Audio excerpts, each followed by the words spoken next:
So here we have the Hyundai Tucson Premium on a 19 plate. I'm going to start off by showing you around the outside of the car, and then we'll hop in and run through some controls on the inside. But from the outside you can see that it's a 5-door car with alloy wheels and tinted windows. Let's start off inside the boot and then work our way around the rest of the car from there. So as we approach the boot, you can see we have reversing sensors. This car's also got a full colour reversing camera, which I'll show you when we're inside the car. Plenty of boot space, along with that 60/40 split folding rear seat. And then underneath this tray section, a space saver spare wheel.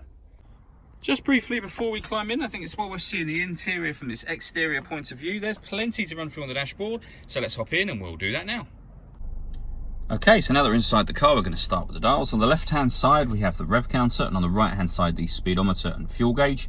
In the middle, you can see the total miles of this car are 3,375. You can change the information that's displayed above that using buttons on the steering wheel. This is the kind of trip computer menu, includes the digital readout for the speedometer, but there are other menus available: satellite navigation, systems, user settings, and background to the beginning again. To access those, I was using these buttons just here. We've also got cruise control and speed limiter over that side as well. On the left-hand side of the steering wheel, we've got stereo controls and phone controls, including voice activation for the phone. So you can hit that button, ask it to dial anyone in your contacts list, and it can do that for you without you having to take your phone from your bag or pocket. That's, of course, once you pair the phone, which is done on the central screen, which also shows or houses the satellite navigation for this car. There's a video on our website and our Facebook page that shows this working fully, but it's a really easy system to use, and as you can see, very, very clear. When it comes to music in this car, firstly, we've got the radio, DAB, FM and AM radio all available.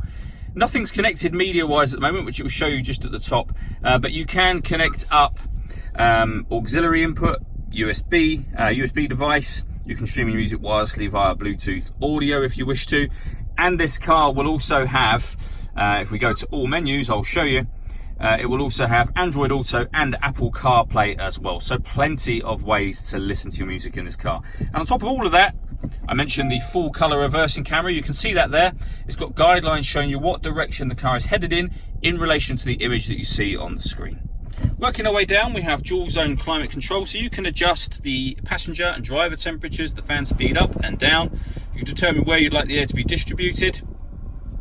When you're happy with all of those settings, that button turns the air conditioning off, or back on again, or you can hit auto, and the car will now maintain the temperatures you've asked for by taking control of the fan speed.